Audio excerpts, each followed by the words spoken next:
We'll bring to order the Emerging Threats and Capabilities Subcommittee.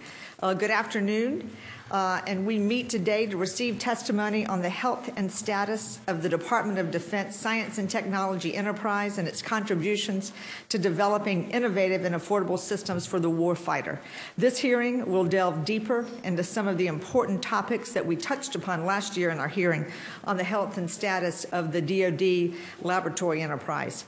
Despite the significant budgetary pressures we're facing today, the Defense Department should be given credit for trying to preserve as much as possible the investments in science and technology. Nevertheless, these budgetary pressures, along with the pending drawdown of our forces in combat overseas and the associated decrease in rapid fielding requirements and the new defense strategic guidance, all are forcing the science and technology community to reevaluate the priorities. Two key areas of significant concern to me are the Department's ability to recruit and retain the best and brightest for its science and technology workforce. And I know I've spoken to some of you about this. Especially daunting when you look at the sequestration environment that we're in today, and the timeliness and affordability of the new weapon systems. In order to address and understand some of these complex issues and the Department of Defense's approach to them, we are pleased to have 5 expert witnesses with us today. Dr. Alan Schaffer is the Acting Assistant Secretary of Defense for Research and Engineering, and I understand that's the second time for an extended period of time over the last 10 years, so thank you. And Dr. R.T. Prabhakar is the Director of Defense Advanced Research Projects Agency, better known as DARPA. I understand this, too, is your second time serving at DARPA, the first as a program manager and the founding director of DARPA's Microelectronics Technology Office. Welcome. Ms. Mary Miller is the Deputy Assistant Secretary of the Army for Research and Technology, also in this position for the second time. And Ms. Mary Lacey, the Deputy Assistant Secretary of the Navy for Research and Development, Test and Evaluation. As I said, welcome back. You're the only witness on this panel to date who was at the hearing that we had last year. And Dr. David Walker, the Deputy Assistant Secretary of the Air Force for Science, Technology, and Engineering. I thank all of you today for your service in the cause for our national security. We look forward to your testimony. In order for us to have adequate time to discuss a broad range of topics, and especially with 5 witnesses also, I ask that you keep your opening remarks to hopefully 2 minutes, and we're going to include your full written statements in the hearing record. Before we hear from our panel, I want to turn to my good colleague and ranking member, Senator Fisher, for any opening remarks Senator Fisher would care to make. Thank you. Thank you, Madam Chairman, and thank you all for being here today. I truly appreciate you taking the time to come and go through this briefing with us and have a conversation about the important issues before us. I appreciate the innovative structures our military employs to conduct cutting-edge research. In my state, the University of Nebraska has partnered with the U.S. Strategic Command to advance its mission to protect the United States from an attack by weapons of mass destruction, and General Kaler has noted the clear value of this partnership. As we prioritize our scarce defense resources, it is critical that we continue to invest in advanced research and potentially game-changing technologies. The American military is the most advanced and effective fighting force in the world. We must sustain our investment in the next generation of technologies to maintain our technological superiority and stay ahead of these developing threats. Of course, these investments must be made wisely. I'm eager to hear from our witnesses on the steps they are taking to scrutinize their investments, and in particular, improve coordination and eliminate duplicative research. The current fiscal environment also demands that defense funds be devoted toward warfighting missions and capabilities. Past years may have permitted the support of research that had only marginal benefit to the Department of Defense, but I believe it is critical that the Department's science and technology funding have a strong and clear benefit to its core mission, fighting and winning wars. The Department of Defense simply cannot afford to foot the bill for projects that are more relevant to other departments and agencies. This subcommittee has its work cut out for it. Shedding non-warfighting research while protecting investments that could unlock the next generation of battlefield technology will be a complex and difficult task. We need the help of these witnesses to thread that needle. So thank you so much for being here, and thank you, Madam Chair. Thank you. Thank you, Ranking Member Fisher. What I'd like to do is I've had two charts handed out. And just wanted everybody to look, and my first question actually relates to these talks. Oh, I'm sorry. I apologize. I'm ready for these questions, and I'm already omitting your opening statements. So we will hold back on that. I know, I like my charts. Dr. Schaefer, if you would start first, please.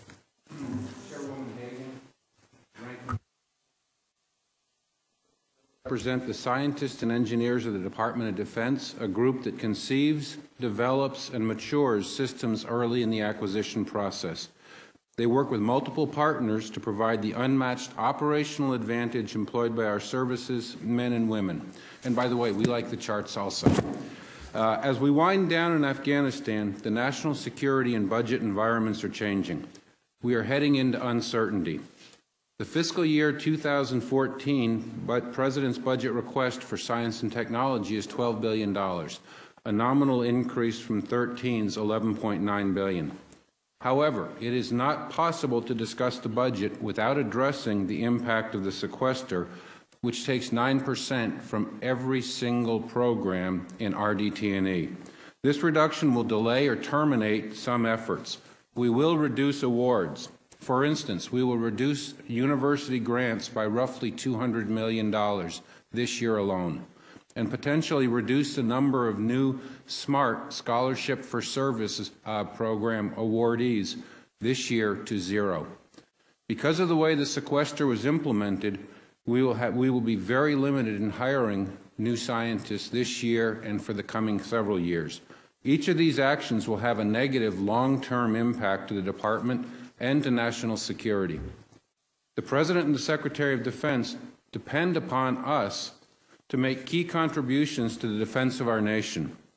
S&T should do three things for national security. First, we should mitigate the current and emerging threats facing our armed forces and nations. Second, we should build affordability and affordably enable our current and future weapon systems to operate. And third, we should develop technology surprise to prevent potential adversaries from threatening us. My written testimony highlights specific programs in each of these areas. In summary, the Department's research and engineering program is faced with the same challenges as the rest of the DoD and the nation, but our people are performing. We appreciate the support of Congress to let us continue to meet the national security needs of the Department and nation. Thank you. Thank you. Dr. Prabhakar. Thank you, Madam Chairman, and Senator Fisher. It's really a pleasure to be here with you today. DARPA's objective is a new generation of technology for national security.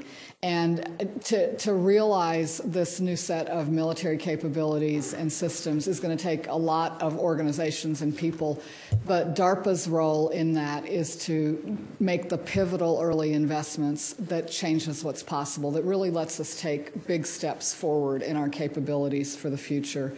And so today that means that we are investing in a host of areas. We're building a future where our warfighters can have cyber as a tactical tool that's fully integrated into the kinetic fight. And we're building a new generation of electronic warfare that leapfrogs what others around the world are able to do with widely globally available semiconductor technology. It means we're investing in new technologies for position, navigation, and timing so that our people and our platforms are not critically reliant, as they are today, on GPS. We're investing in a new generation of space and robotics, advanced weapon systems, new platforms, and beneath all of that, we're building a new foundational infrastructure of emerging technologies in different areas of software and electronics and material science, but also today new technologies that are emerging from the biological sciences. Now, with all of that together, if we're all successful, our aim is to create for our future commanders and leaders real options, powerful options for whatever threats our nation faces in the years ahead. And that work is the driver behind all of our programs. It's the reason that the people at DARPA run to work every morning with their hair on fire, because they know that they're part of a mission that really does matter for our future security as a country. I really want to thank this committee for the work that you've done to support us in many ways, including flexible hiring authorities as well as budget support. That's been essential in our ability to do our work. And I look forward to taking your questions along with my colleagues. Ms. Miller. Chairman Hagan, Ranking Member Fisher, thank you for this opportunity to discuss the Army's Science and Technology Program for fiscal year 2014. Over the course of these past 12 years of war, the world has seen firsthand the value and impact that technology brings to the battlefield, and how capabilities enabled by technology are critical to the soldiers and their success. As a recent example, research done at the Night Vision and Electronic Systems Directorate in ground-penetrating radar resulted in the Husky-mounted mine detection system used widely in both Iraq and Afghanistan to detect IEDs. This system is now becoming an Army program of record.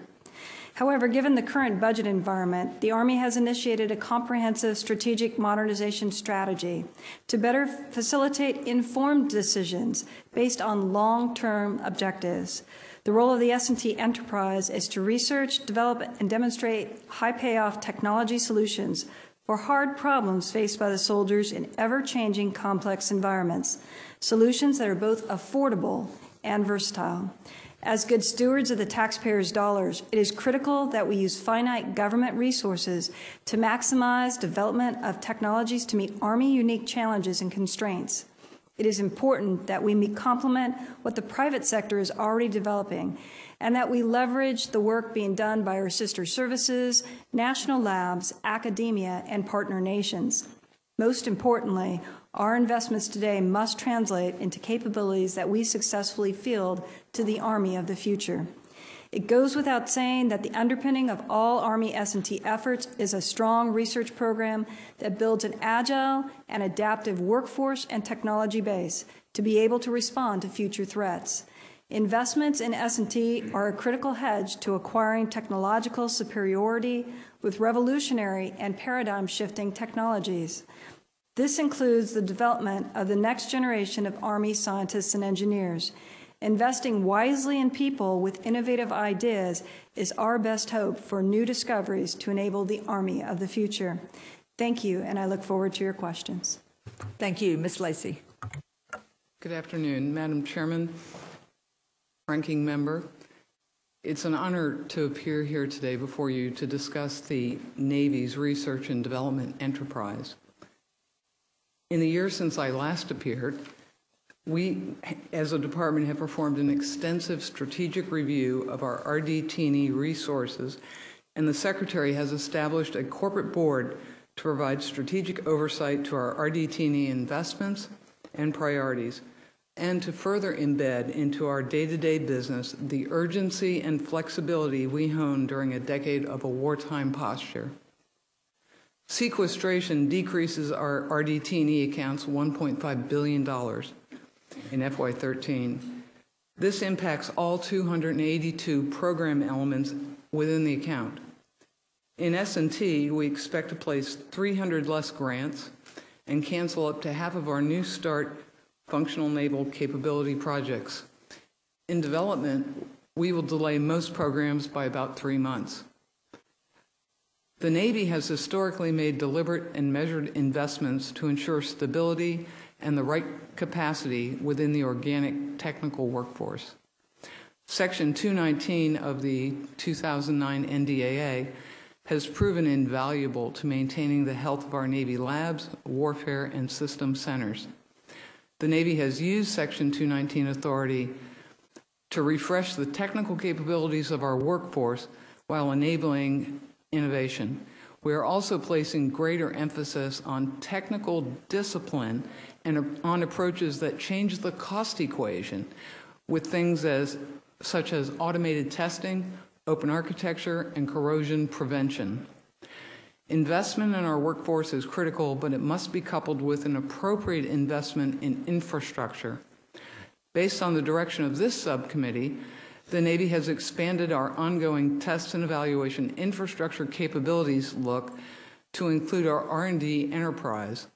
We are about halfway complete our initial data gathering, and will use that in the future to make some strategic investment in our facilities.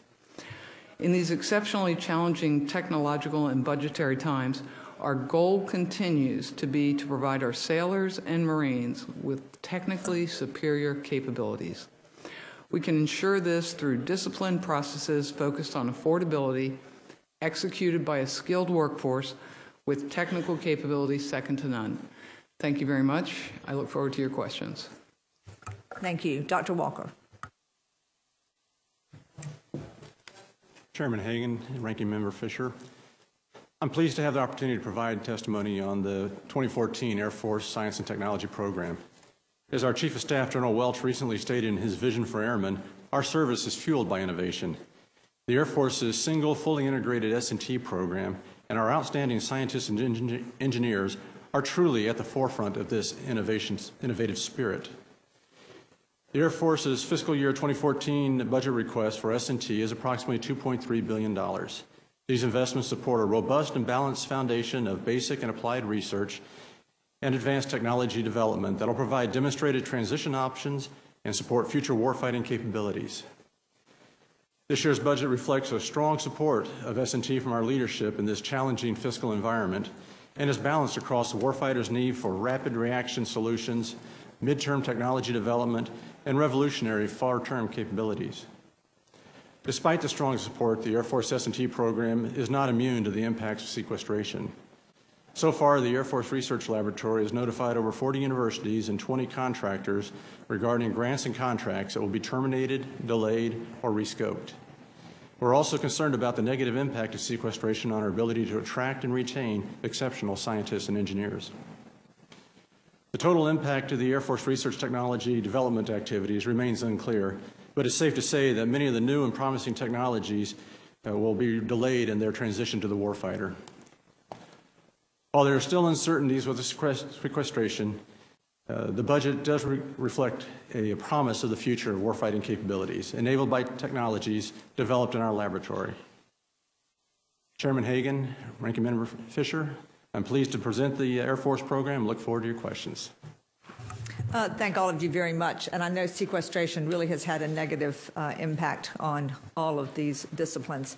And it's something I'm sure we'll be talking about more. And it really does concern me greatly, especially, Dr. Walker, your last comment, too, about the ability to retain the current scientists, engineers that are currently working throughout the disciplines of civilians and the DoD. So let's look back to my handouts and the charts.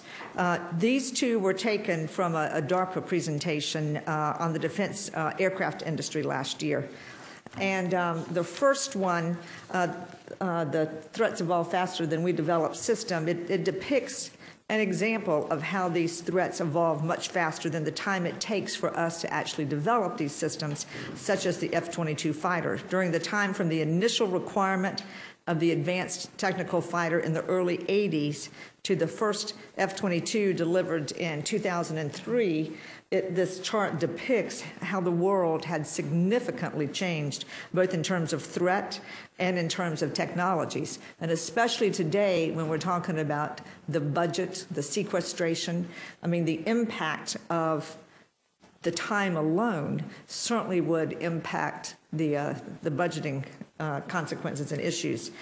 And then the second chart, the clear time trend in defense New Start aircraft developments, shows the time that it has taken the Defense Department to develop the aircraft from a historical perspective.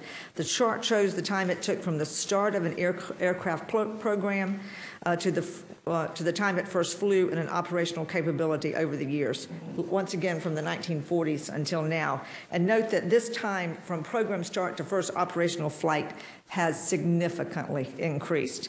The interesting thing, I think, too, on this chart is it shows a comparison of development time for commercial aircraft and then the commercial automotive sector. And as you can see, they are diametrically opposed to what it is from the military. Now, I know that we've got to heavily caveat these charts because these increasing delays over time are due to a host of issues, including budget pressures, and I know the acquisition system inefficiencies, change orders, et cetera. So I'm not implying that this is solely a science and technology issue. But to me, these charts really do stress a key concern that's relevant to the panel today. With the rapid pace of global technological development, we no longer have the luxury of thinking about an idea, developing it, waiting a decade or more to field these weapon systems. So I'd like each of you just to address the following. What is the DoD S&T enterprise doing to ensure that the department is able to take advantage of the latest technological developments and make sure that they are infused in a timely and affordable manner into current and future programs of record? Mr. Schaefer, if you would like to start, we can just go down the panel. Certainly. I would like to highlight two things that the department is doing in S&T. The first is we're trying to put more developmental prototyping in our 6.3 program.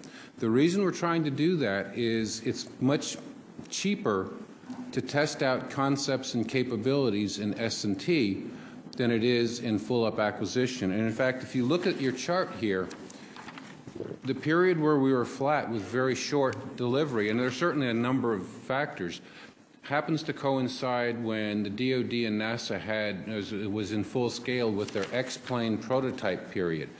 We had the X1, X2 through the X15. None of those were designed to be fully operational systems, but we actually prototyped parts of those systems very early.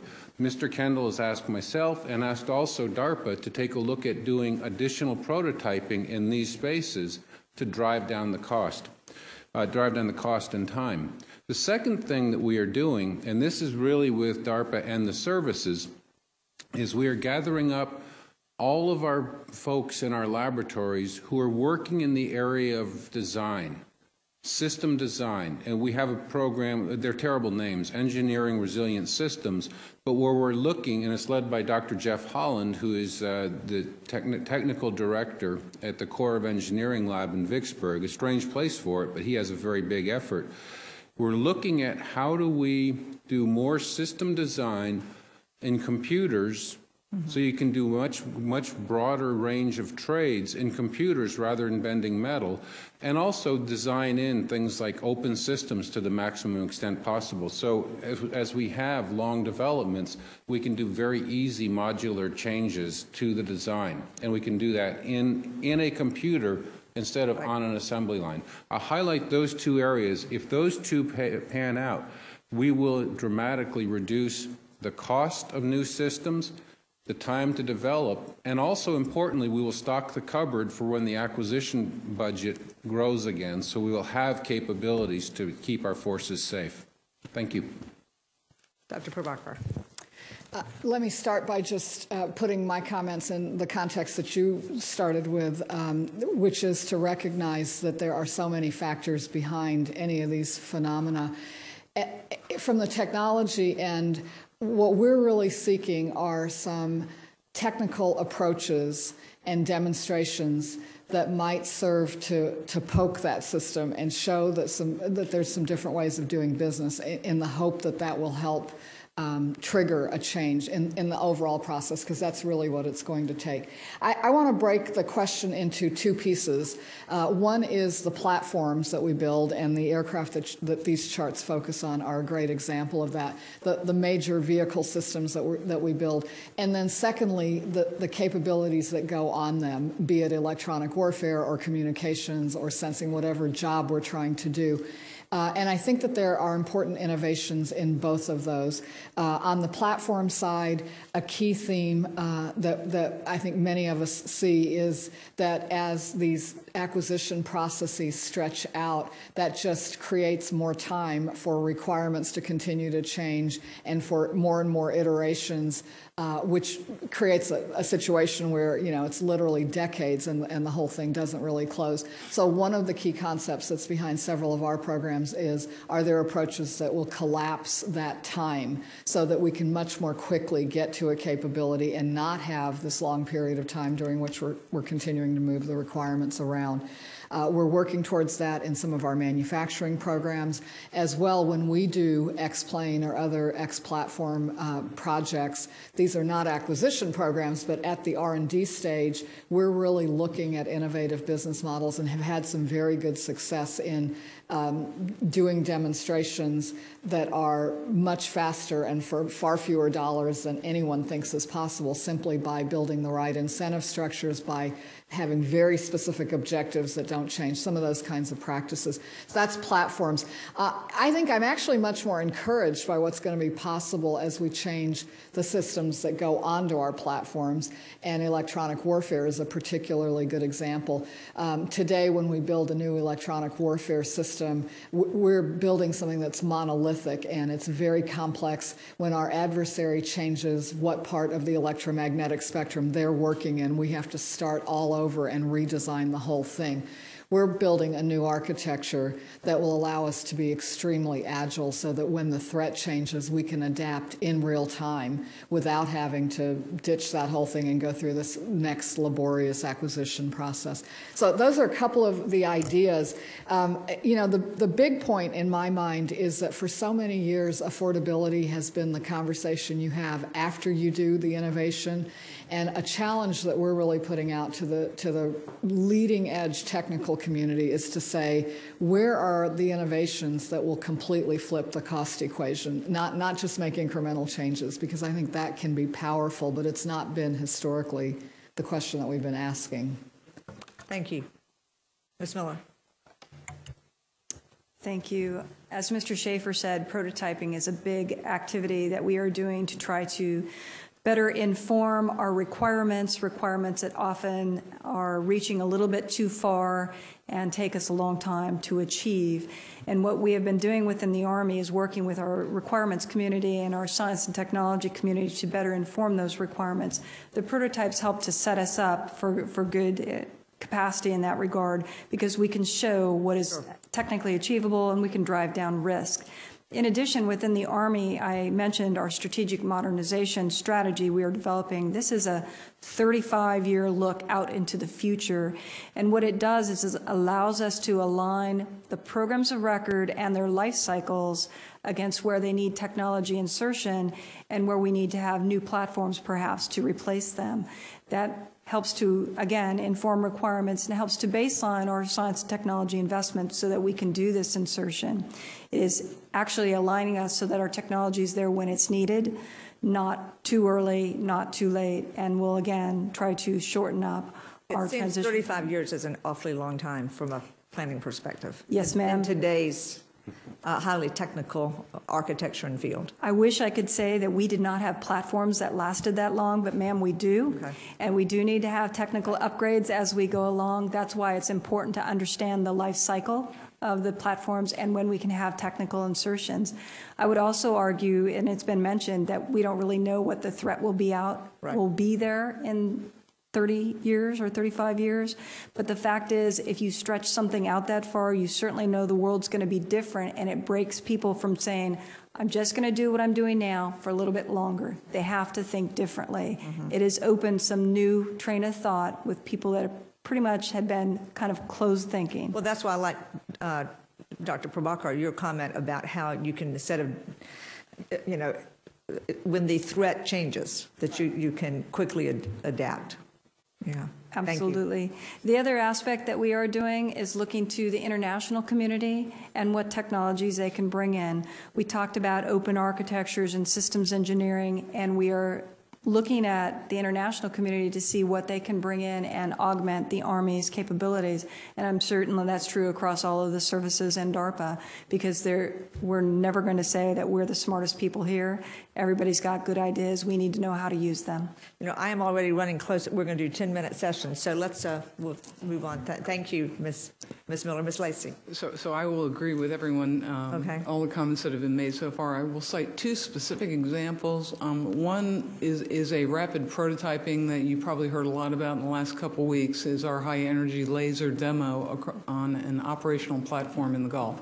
So that should give us some context, some learning, some understanding, so we can make sure that as we move into the development phase, that we have provided a capability that the warfighter can actually use.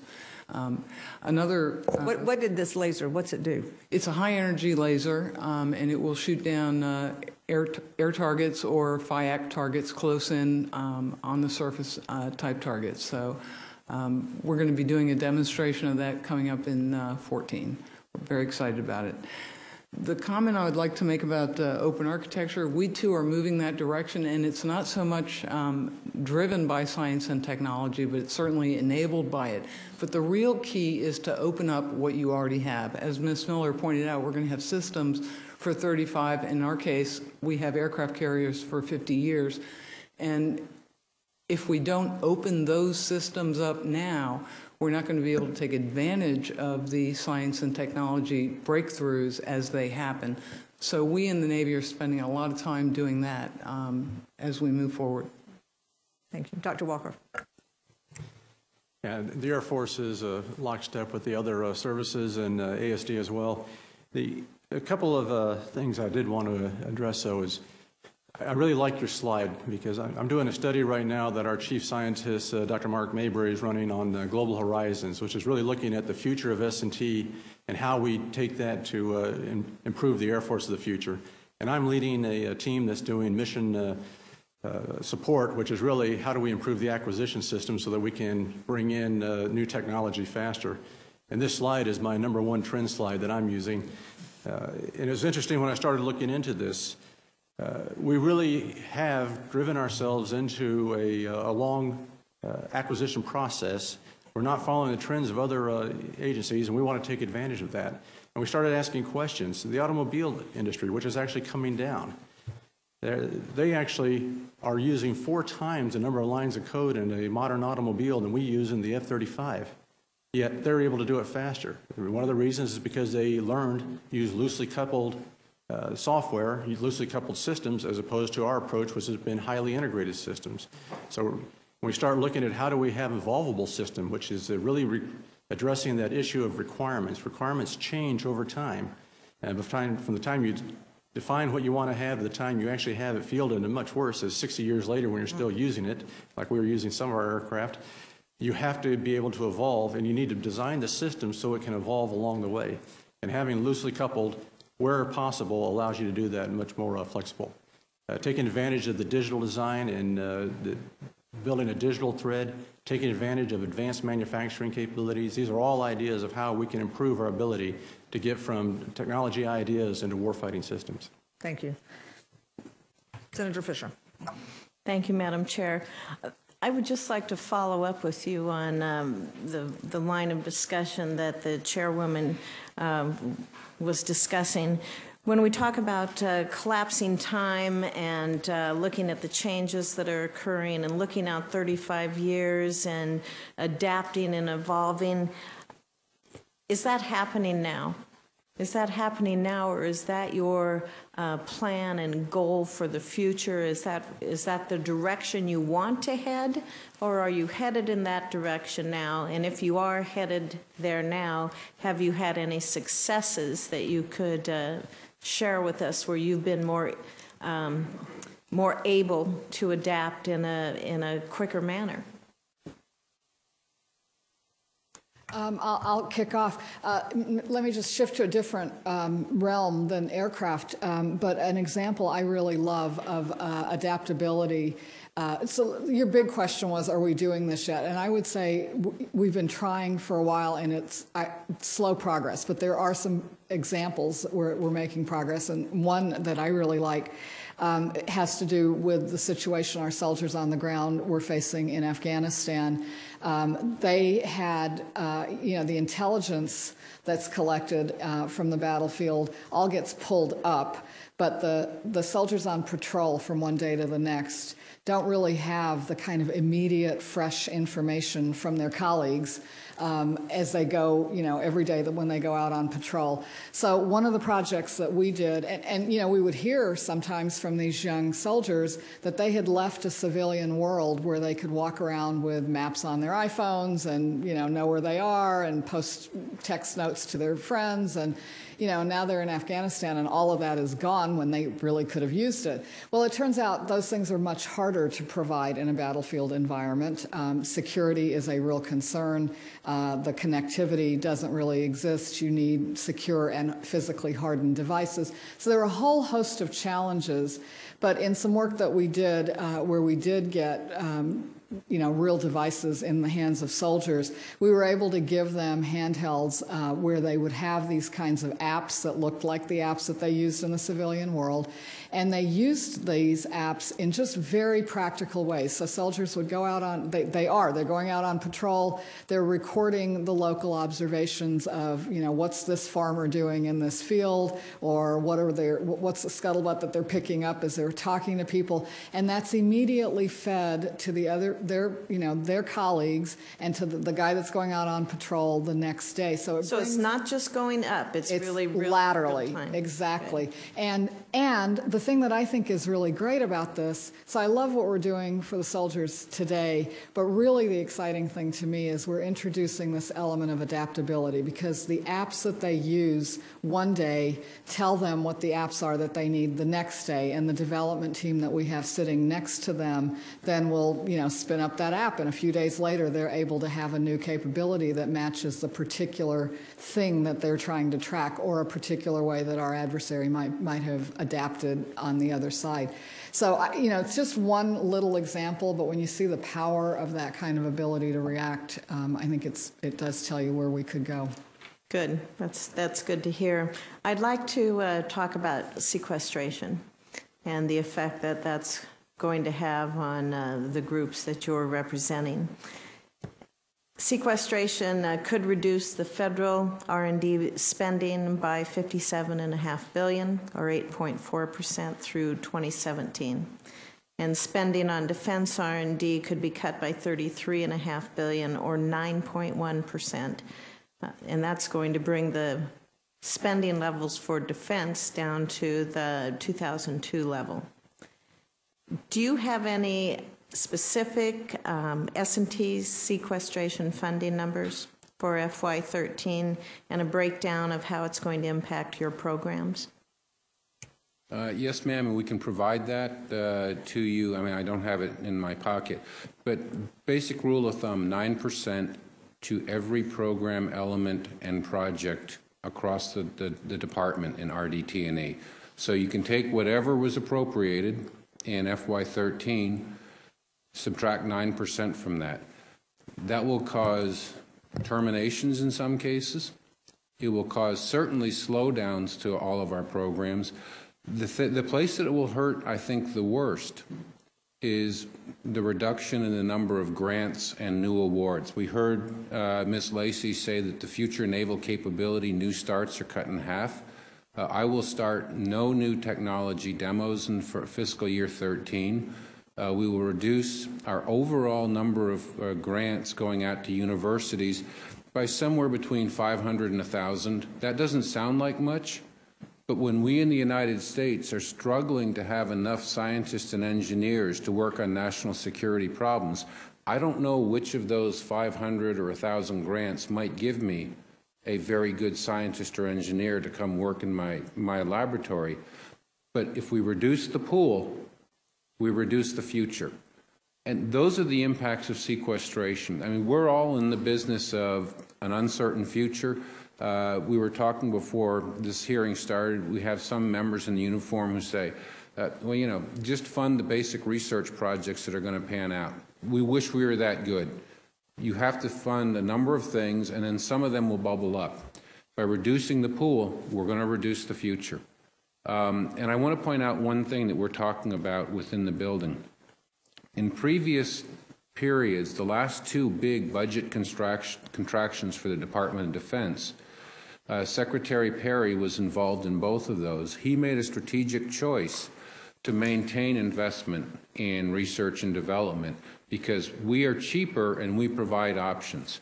We're working through that argument. I don't know if that's going to hold for this time or not, but in the past, there's been a strategic choice in our government to maintain the future. Would it be more helpful if you had flexibility to decide where you were going to make those cuts and make Yes. them more targeted? Yes, absolutely. Would it be less harmful to the programs that you deal with? Absolutely. So right now... So you could make wiser decisions if we would give you the flexibility to let you make those decisions within your department? Absolutely. Okay. Did anyone wish to add anything on that point? Okay. I happen to believe that we need to make sure that the funding and the programs need to be focused on our war fighters.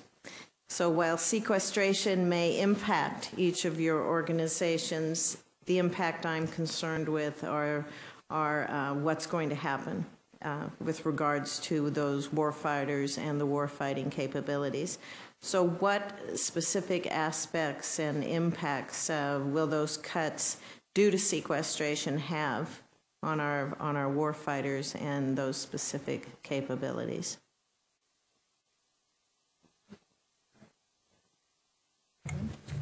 I guess I'll start. If it remains like it is now and you don't have the options to make decisions yourself. As you've already heard, sequestration is not only impacting our programs. In some cases, we will terminate some of our science and technology efforts that may well have produced capability for the warfighter. We're also certainly going to constitute a delay in what we can deliver. It will be an impact to getting things through the acquisition system and improving what we have. Certainly in the Army, we have a lot of systems that are becoming back out of the warfare, becoming programs of record, become part of our main time set of equipment, and it would be up to the science and technology community to make sure that those pieces of equipment then are operational and can be upgraded and perform much more capably and affordably.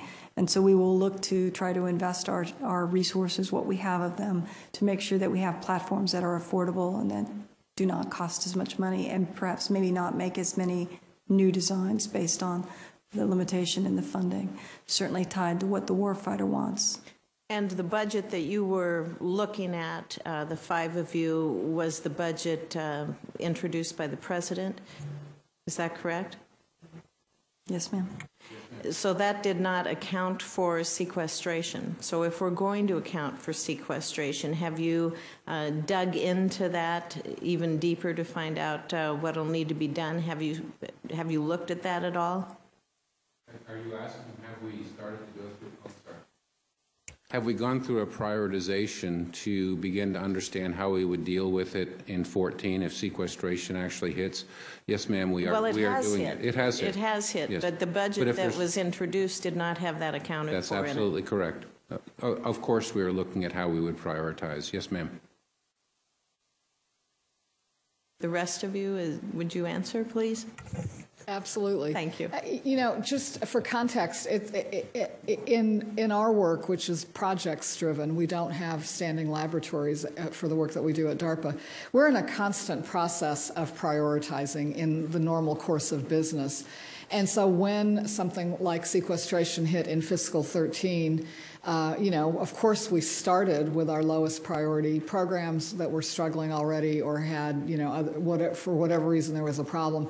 But when the cut is as substantial as it was in fiscal 13, it does cut into the things that we very much would have wanted to do. So the consequences there included delays to important programs, Plan X, which is our cyber offense program that's just beginning, as an example, delays on transition, and in particular, one of the very interesting things we're seeing is the secondary effects, because we do so much of our work with our partners in the services, be it contracting or when things are more mature, when we're going to field tests or going to test ranges. We're finding that all of those schedules now are delayed and pushed out. So the net effect from a one-year hit in fiscal 13 tends to be a series of delays. I mean, it's not the end of the world for our mission in the long term. It's just very corrosive and extremely demoralizing to our program managers that we work very hard to get in the door. One time, you can sort of absorb that. My concern about if this continues is then it does start getting at our fundamental ability to create, in our case, these big leap ahead technologies. So if some of our programs are, instead of just a few months of delay, if we end up starting to have to cut into the actual work and drop things on the ground, that's where I think the bigger impacts loom, and which would be much more dangerous. Just maybe a quick answer from the other three. I'm way over my time. Yes, ma'am. We are looking at prioritization and what we will no longer be doing and aligning it with our programs of record and what the warfighter needs. We are doing that as well in the Navy and the Marine Corps.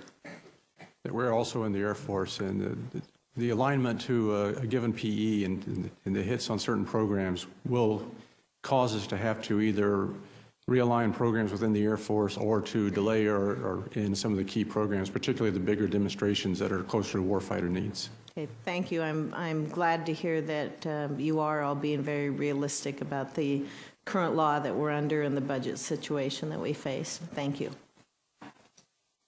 Thank you. Dr. Prabhakar, you just mentioned the Plan X, and I wanted to address that. The President and the leadership of DOD, from the Secretary on down, have emphasized the importance of cyber to our nation's security and prosperity, and continue to increase investment in this area despite the declining overall budgets. DOD has turned to DARPA for substantial investment in this leap-ahead technology. DARPA's role is especially critical as a highly credible source of alternative approaches to operating in cyberspace from those developed by the NSA and the cryptologic services of the Army and the Navy and the Air Force. And it's very concerning to see that DARPA has levied a 43% cut on this flagship cyber program called Plan X in allocating sequester reductions in the portfolio. Why is this flagship cyber program being cut so significantly, and what are the broader implications because of this 43% cut? That's a great example of the unfortunate impact of sequestration, because when we're done making the cuts that we can live with, then we get to the things that we're not very happy about having to live with. The Plan X program that you cited is one component in an overall set of activities that we're doing in cyber. So it's certainly not, I don't want you to take away a notion that it's a 43% cut to our entire cyber portfolio. The Plan X program, which is it's just ramping up, and that was one of the reasons that we felt that was the right place to take that portion of the cut within that program element relative to the other, hundreds of contracts that were underway in that program element, from which, we had to choose among our children there.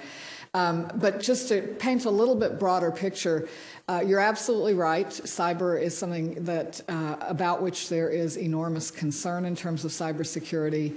DARPA's role, very much as in other fields, is not operational. There are many other parts of the department and the intelligence community as well that are focused on the operational mission, and they are, I think they're putting enormous effort into keeping up with this growing threat. What we are trying to do is come up with the technology ideas that change the trajectory, because right now the threat keeps growing and all we really have as solutions is to hire more people, and of which there aren't enough because they need special training, and every time there's an attack we patch and then we hope. I mean, that's essentially all we can do.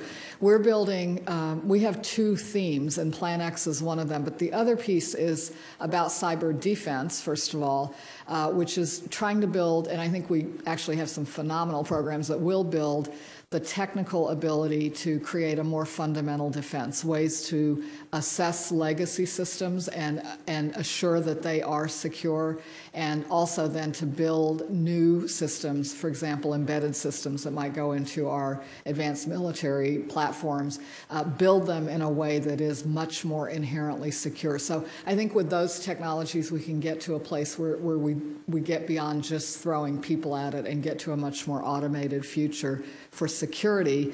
And then for cyber offense, back to the Plan X story, the dream here is right now our warfighters are engaged in, they know how to fight a kinetic fight. Electronic warfare is a fully integrated part of that, but cyber sort of sits off on the side. It's not a tool that someone engaged in that kinetic activity can really bring to bear in an active situation. And it's because cyber offense tools are things that are exquisite pieces of software that you write. You really don't know for sure what they're going to take out when you launch them. Once you launch them, you don't really know what other collateral damage they have. They really aren't weapons in the conventional warfighting sense. Building those capabilities is what the research program in Plan X will do, and that is obviously why we are very excited about pushing it forward as aggressively as we can. So do you feel comfortable or somewhat comfortable with the funding for the defensive part of cybersecurity issues? I think we've been able to size that at a place where we are making the investments that have the greatest promise for big impact. So yes, I'm comfortable with that. We certainly need to go back and look at Plan X too, in my estimation going forward, for sure. Mr. Schaefer, last month, Mr. Frank Kendall, the Undersecretary of Defense for Acquisition, Technology, and Logistics, was quoted at a conference saying that he's considering a strategy of funding research and development projects despite the ongoing budget pressures. His objective is to fund R&D projects to keep the leading edge of the industrial base working on advanced technologies when budget pressures are significantly impacting major acquisition programs. Two thoughts, two questions. What are you doing to implement this strategy? And then also in the President's budget, you have more than doubled the funding for the emerging capabilities technology budget line from 25 to 62 million, and have also created a new applied research for the advancement of S&T priorities with 45 million. Can you describe what this funding's for, and how will it address the key issues of increasing responsiveness to develop and to deploy new technologies and affordability? Yes, ma'am. So there are actually two threads in there. So let me start with the first one. And we've touched on this a little bit already. So Mr. Kendall is asking us to take a look at prototyping, development prototyping, demonstration, to do for a couple of reasons. One is to develop new capabilities. A second is to keep design teams employed when we're going through periods where we're not buying a lot of equipment. I mean, so when you look at advanced technology, the real secret sauce are those really smart design team engineers who will go ahead and create the new trades and possibilities. So we will do some prototyping in some of those areas, I believe, to make sure that we keep the national intellectual capital viable for when we need the next set of systems. So that's kind of where Mr. Kendall is looking. He's looking through DARPA at something called an air dominance initiative to really look at what are the pieces for the next generation fighter or network set of fighters that we need to keep in place so that when we actually go to the next generation aircraft, hopefully it won't take 30 years to develop, that we will have the right smart people in place. The second question you asked, oh, and by the way, I have in my own lines in OSD increased the funding for prototyping in the Emerging Capabilities Technology Demonstration Program. They will be doing prototyping in things like very advanced electronic warfare systems, in things like some cyber capabilities. It's where we have to address new and emerging capabilities. The $45 million for the Applied Technology Program actually is not a new set of money. I took 5 or 6 of my old programs and collapsed those into a single program element to be able to fund good ideas competitively across the department in the cross-cutting areas that everybody has S&T programs in. Communications, cyber, electronic warfare, materials, those types of things that all of my partners here are funding at some level. We want to have a program to put connective tissue to make their programs better. All of that $45 million will be executed through the services, but we're really looking for, so it's a new way of thinking about how are we going to get more bang for the buck by funding competitively, internally competitively proposed projects in those certain cross-cutting areas. Thank you. Yes, ma'am. Ms. Miller, Ms. Lacey, and Dr. Walker, in the fiscal year 14 budget request, the DoD has more or less preserved its top-line funding for S&T. In part, this is due to increases in basic and applied research at the expense of advanced technology development. While increased basic research is important, there are concerns over decreases in more applied research funding and for activities that can help transition technologies across what has classically been labeled, quote, the valley of death. The gap between the labs and then the military users. Do you feel the balance between basic research, applied research, and advanced technology development is right?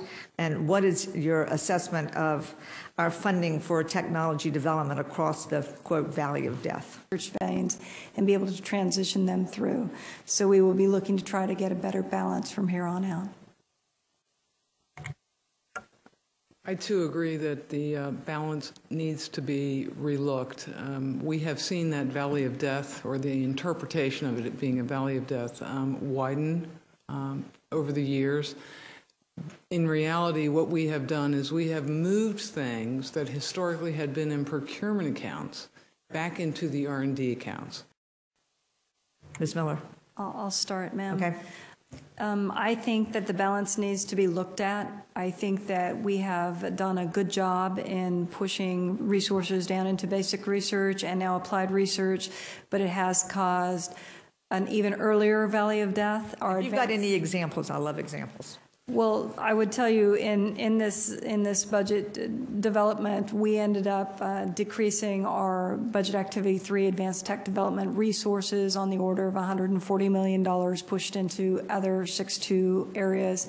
And we took our tech maturity in, so I should start with the Army established a 6.4 line for their S&T activities to help do prototyping and to cross the valley of death.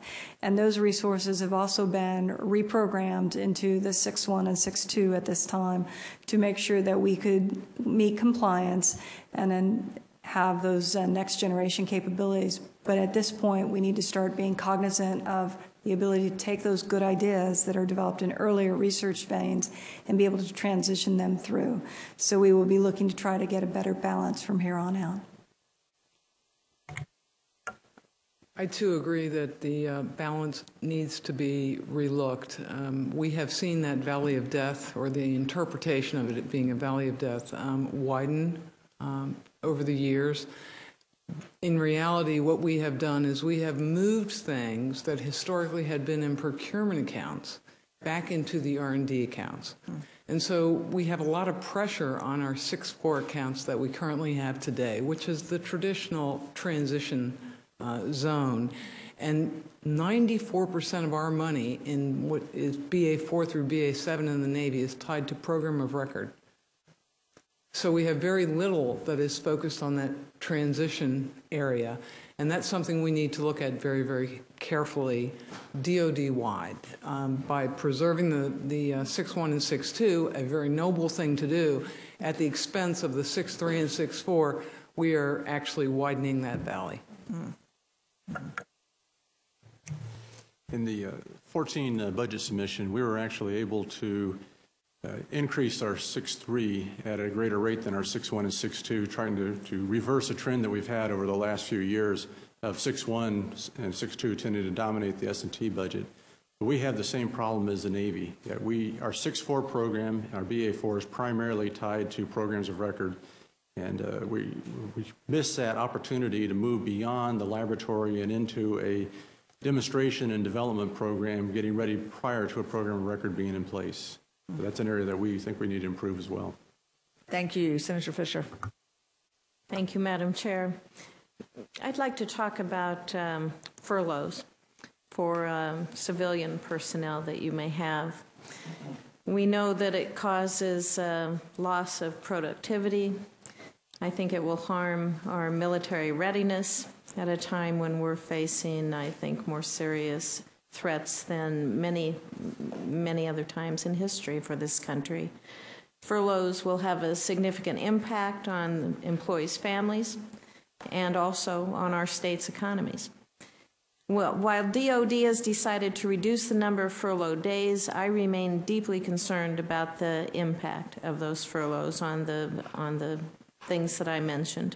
Your scientists, your engineers, your program managers play a critical role in maintaining our superiority on the battlefield because of the research that you're doing. I've heard that the Navy and the Marine Corps have funds available to avoid furloughs, but DOD, the Army, and Air Force will have furloughs for their civilian employees. So I have 3 questions for you. What is the current status of furloughs in each of your organizations? What would be the impact if you had to furlough some or all of your civilian employees? And would any of your civilian employees be exempt? Ma'am, the actual implementation of furloughs is still an ongoing process, but right now it looks like across the board in DOD, the policy will be 14 days for civilian personnel taken over the last 14 weeks of the year. The reason that this step is being taken is because of the inability to move money between accounts from one to the other. And we, the department, are in what I consider to be a very terrible place. We either fund the ongoing war efforts for our deployed forces, or we furlough or we furlough. So there are other ways at the margin to get there, but at the end of the day, we are so underfunded in our operations and maintenance accounts right now in the department that we have to take the drastic steps. None of us particularly like furloughs. I've talked to Arthi, and she actually has a different problem. She hires people for 4 years, and they want to come in and do things. It's going to be very upsetting that they're not going to be allowed to do things. I also want to point out that while we have a furlough of 14 days, it's not just the 14 days that's going to impact us.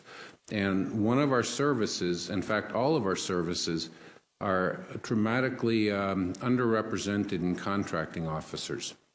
In addition to furloughs, people who are currently being paid overtime will no longer be paid overtime. They will not be allowed to work overtime. So it's not going to be just the cut of 14 days.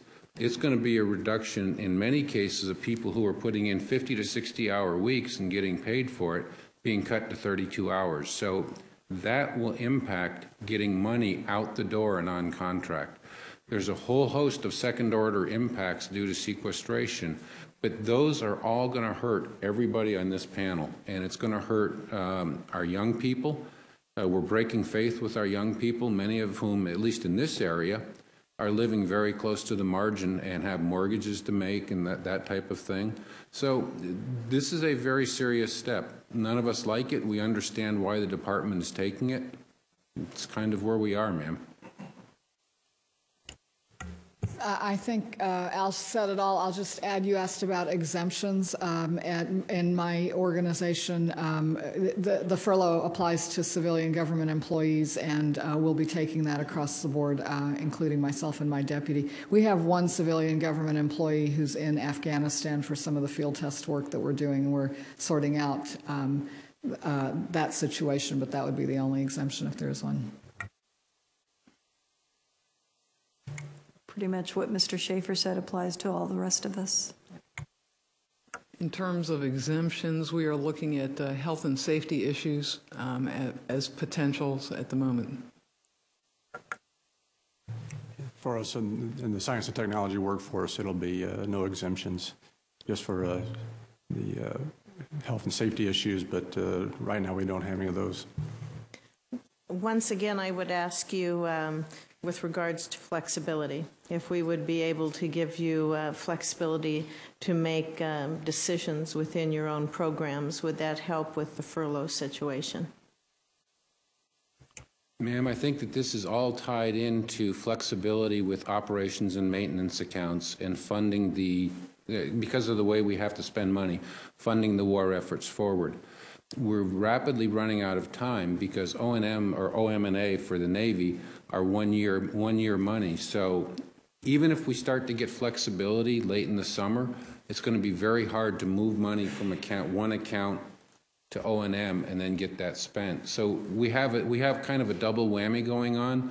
It's the color of money, but it's also the time of the year and whether or not we'd actually be able to expend it. And Mr. Hale, wonderful guy. I'm surprised he has any hair left because every time I go by him, he's pulling more of it out. It's a very difficult management problem. So are you saying with regards to the furloughs, the flexibility really wouldn't help at this point at all?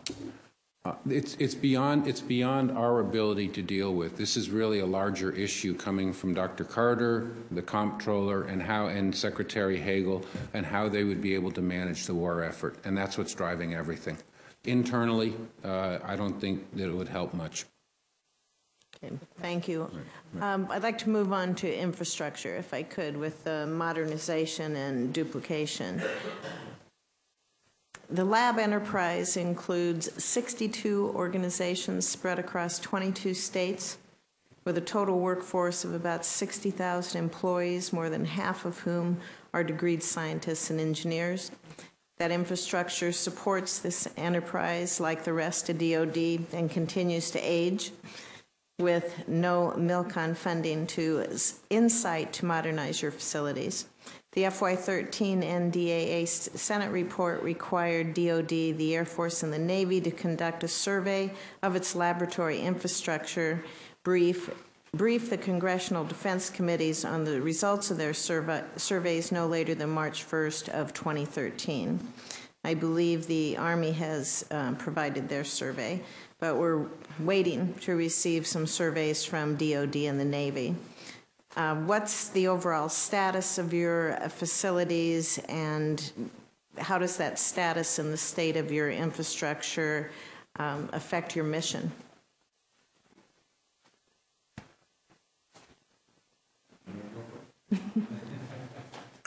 Ma'am, where we are in the Navy, we have actually baselined the buildings that we have, and we can quote a number. But that is not very informative when it comes to understanding what can you do with that building. You have to couple it with the equipment that is in it and the people so that we can understand the real capability. That's where we are right now, is trying to make sure we understand that. Are you completing your survey now? Will we be receiving a briefing on that? We can give you a briefing, but I want to be careful here. We have completed our survey on the facilities themselves, the building piece. What we really are interested in is the capability piece, and we are only about halfway through that. So we expect that it'll be sometime early next fiscal year before we have our first look at that. So, but do we have old buildings? Yes.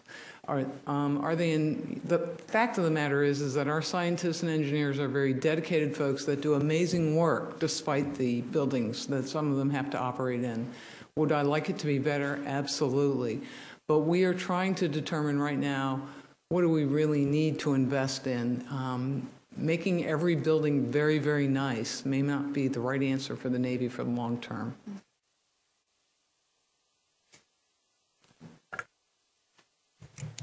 David, go ahead. Dr. Walker? I believe we've turned in our survey, and the Air Force survey of the building facilities, like Ms. Lacey was saying, is we're about 90% of our buildings are actually in fairly good shape, and we've put put a lot of effort into this, both in good support from Air Force MILCON, MILCON inserts that we've gotten over the time, and the recent BRAC allowed us to modernize a number of our areas. We've also taken advantage of 219 to really work the lab piece of it and start to modernize the interior of the buildings, because a lot of our buildings were built in the 70s, 60s, 70s, and they don't need to be replaced, they just need to be modernized in place. We've also modernized older buildings, a recent MILCON at Wright-Patterson, where we took a shell of a building and completely rebuilt the interior of it to make a world-class modern power lab for the Aerospace Systems Directorate. So we've taken advantage of this. The Air Force has been very good to us. We realize in this day and age of where we are in the fiscal environment, we're probably not going to get MILCONs for a time in the Air Force, but we've actually taken advantage and using 219 are able to keep the labs to the par that we'd like to have them on. Have you looked at what it would cost if you truly were going to modernize for not your wants, but your needs for your mission? We've taken the surveys of that. I don't have that number off the top of my head, but it's not a small number. Okay. Thank you. Just so the panel knows, we're going to stop the meeting right before 4. Okay. I've got a question on the Rapid Innovation Program. 3 years ago, Congress established the Rapid Innovation Program to help fund the rapid transition of innovative technologies, largely from the small business community to the warfighter.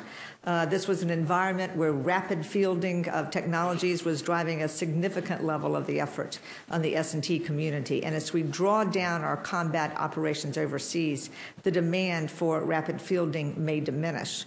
What are your views on the Rapid Innovation Program? And from my understanding, this program is not included in the fiscal 14 budget request. Is this program not useful now to the department in the current environment? Mr. Schaefer? Yes, ma'am. So the reason it is not in the 14 budget request is that we have just gone through and we've done the first year's worth of awards. We're waiting to see how this program pans out and the types of products that come out of it before we put in a budget request.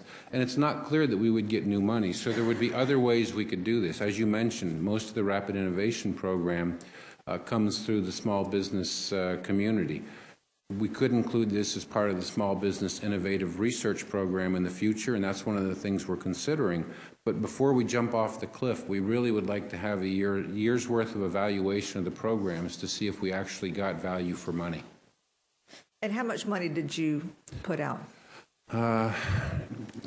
First year, we got everything out that was appropriated. And I'm trying to remember. In the first year, it was 200 million, 500 million, something like that. Somewhere in there. Yes, yes, ma'am. 400. 400. Yeah. Thanks. Yes, ma'am. Ms. Lacey, Ms. Miller, anybody? We have not completed the first round, but we do have one early completion expected next month, but the vast majority are not going to finish up for another 12 to 18 months. Yeah, we put $105 million out to 44 different small businesses working across the rapid response for the warfighter, cyber, sustainment, and so far things are looking good and showing promise, and we'll see as the program goes on. And we're looking forward again to our next round, somewhere around 18 to 20 awards coming out this year out of the 12 money. The other thing that we're getting out of this is that there's a huge interest in the program, because we've had over 700 white papers both years that we put out the announcement. So there's a lot of people out there with good ideas that we're able to take a look at and screen through the program. Ms. Miller. And the Army was the same as well. We have no early indicators yet. We know that we got a lot of interested parties, and it certainly gives connectivity to small business. Okay. Thank you. Over the years, there's also been much discussion over the pros and cons of various management models of the Department of Defense labs that are government-owned and government-operated versus the Department of Energy labs that are government-owned and contractor-operated. So, Ms. Miller, Ms. Lacey, and Dr. Walker, if you're going to start a new basic and/or applied research laboratory, what type of business model would you use for the management and operation of that laboratory? Dr. Walker, why don't we start with you and go back? I've run 2 directorates in the Air Force Research Laboratory, and we're pretty much operated under the government-owned with a contractor collaboration with a strong in-house contractor representation it gives us some flexibility in being able to turn over our workforce, identify and bring in new workforce into both the government and the contractor side, and have flexibility as we change the thrust of the research that we're doing at any given time. This has been a very successful model for the Air Force. We studied the GOCO model back in the mid-90s, and we decided to go with this the collaborator-assisted model instead. And it's been very successful, and I think I would follow that model into the future.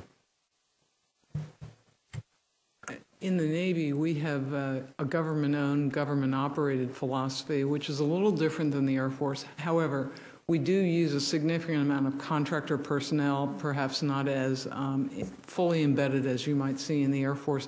We are very comfortable with our model. We are continuously overseeing how they are doing and ensuring that they are focused on the things that we need them to do and not out there freelancing and creating duplicate capability in their various areas. But as I say, it is something the Navy has become very comfortable with and very good at operating, so it works for us. And the Army model is very much like the Navy model. We're very happy with how we are performing our work. Thank you. Want to ask another question? Thank you. Senator. Thank you, Madam Chair. In my last question, I asked about the infrastructure and the modernization. We didn't get to the duplication part. What kind of process do you have set up that would address if there's unneeded facilities out there? And Doctor, you and I talked yesterday, I believe, about programs, and how do you keep track of all the programs and the research that you're running to make sure that what the Navy's doing, the Army's further along on it, and you really don't need to be doing it. How do you prioritize it? How do you work together? How do you make sure that that your efforts are being utilized wisely? So I always hate to sound like a Washington bureaucrat and talk process. But you will. I will. Okay. So what we have done, and we've reinstituted and strengthened something we call Reliance 21. We're taking a portfolio approach in about 18 of these big areas that all of us have investment in. Now, I can't track every one of the 10,000 programs, but we have SES level members, senior executive service members, in each one of the services that have a spend who we charge to get the best that they can out of their program. So we have created a portfolio review with the SESs having to come back to report back to us and tell us what they're doing. DARPA plays in a slightly different way in this process because we don't want DARPA on any services critical path. We want DARPA to disrupt that critical path. So how DARPA plays is they will come in and brief these portfolio managers, and each one is chaired by someone from the service, brief the portfolio managers on what they're doing so the portfolio managers have that awareness. But if we can't trust our SESs to get rid of duplication between themselves because they're all charged with delivering capability, if we can't trust our flag level civilians to drive down duplication, it's very hard for us to do it from the top of the mountaintop. So this is strengthened. We're in our second to third year of this process. This year we're having the first 6 of these portfolio managers come back and in roughly 2 half-day sessions brief out their programs to myself, Ms. Miller, Admiral Clunder, and Mary Lacey, and Dr. Walker, and we're going to see how well that we're able to drive out duplication. You know, sometimes you want to have intended duplication, but it has to be a conscious choice. But fundamentally, we have to push that process down to our senior executives to come back and report to us. Have you ended any programs if you found that there was duplication taking place? I know that programs have ended. Typically, when our SESs find out that there's a little bit of duplication, we don't have to end the program. They figure out who's in the lead, who's going to take that piece on, so someone else does another portion of the work. They have come back, and these portfolio folks have come back and told us where they've modified their portfolio to get more bang for the buck. And do you, or are you in touch with universities or private industry that's doing research as well in trying to monitor what they're doing and work together, or else let one or the other of you move ahead on that project? The answer is yes, and I think Arthi has the best answer. I hope I do, since I volunteered to try to answer that. She had a good one in my office. You know, just following on what Al is describing as a formal process, a thing I really look to is our core program managers at DARPA to make sure that they know what's going on across the services, but very much, as you said, in the broader technical community. And you know, the first way we do that is we recruit program managers who come out of the best parts of the technical community. And I think only about 10% of my program managers come from other parts of government. Most of them come from universities or have worked in companies. So they are already from that broader community, and then their day job is to be out engaged with that community. That's how they build their programs. It's where they get their inspiration for the next generation. So, you know, that, and they are so personally driven to make an impact with their programs that the last thing they want to do is waste a nickel on something that, you know, someone else is already going to do. So that's the bottoms-up part that I think augments what we do as a management team. From an industry perspective, you know, when we're building roadmaps, we want industry involved with our road mapping process so they understand what it is that we're trying to do and what contributions they can make, as well as how they can align their IRAD to what's important to the government. So it's really a collaborative effort across academia, industry, and the government to ensure that we have the right technology development moving forward to where we want to be in the future. Okay, thank you. Ms. Lacey, I was going to ask you about the laser on the ship. If you could, this is just for my own personal interest, because I read an article on it and it just sounded fabulous. But how's that working out? Can you tell us? And what do you think the future holds for lasers? Ma'am, we'd be happy to come in and brief you on this, and if you're ever in Bahrain, we can take you on the ponce and show it to you. We have been working on laser programs collaboratively with our sister services for decades, and what we are doing is installing this on a ship that is available in theater to do a demonstration against realistic targets again and to understand the operational domain. But what we're fundamentally trying to do here is prove to ourselves that we have the capability and we can develop the tactics, techniques, and procedures to change the cost equation.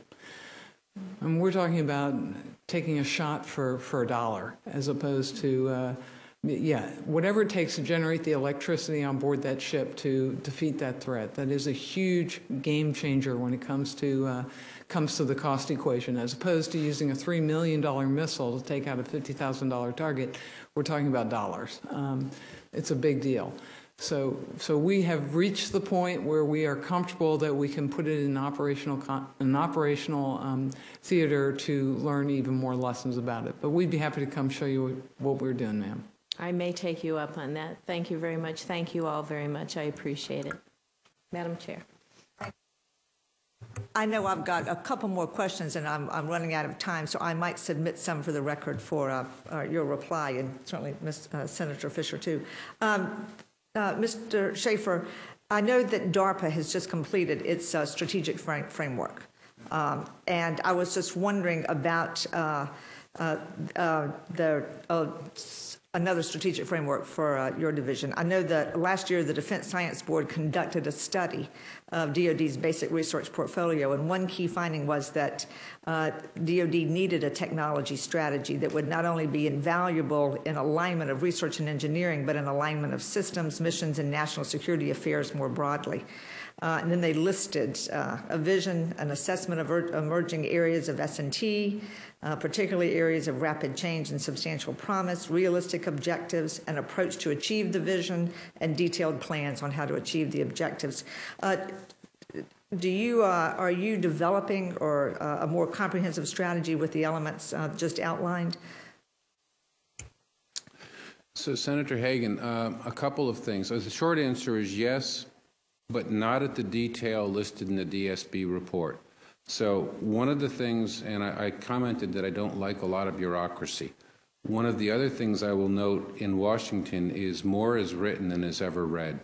I agree with that. So this strategy that's outlined by the Defense Science Board is really an implementation plan.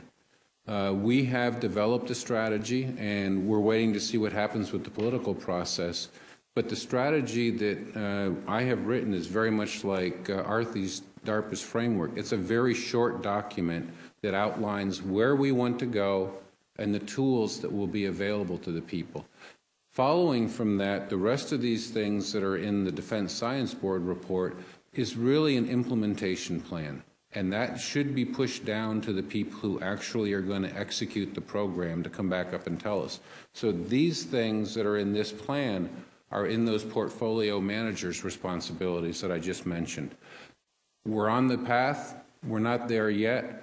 I have a strategy drafted. I have shown it to Mr. Kendall, the Undersecretary, and now we're just waiting to see what happens with all the political process. Okay. Thank you. Yes, ma'am. And to all of our witnesses, I really do appreciate your time, the service that you give to our country, and in particular the details, the approaches for the long term using the technology that you're developing right now. I think it's very, very important to our country, to the warfighter, and to the national security. So I thank you for being here, and this meeting is adjourned.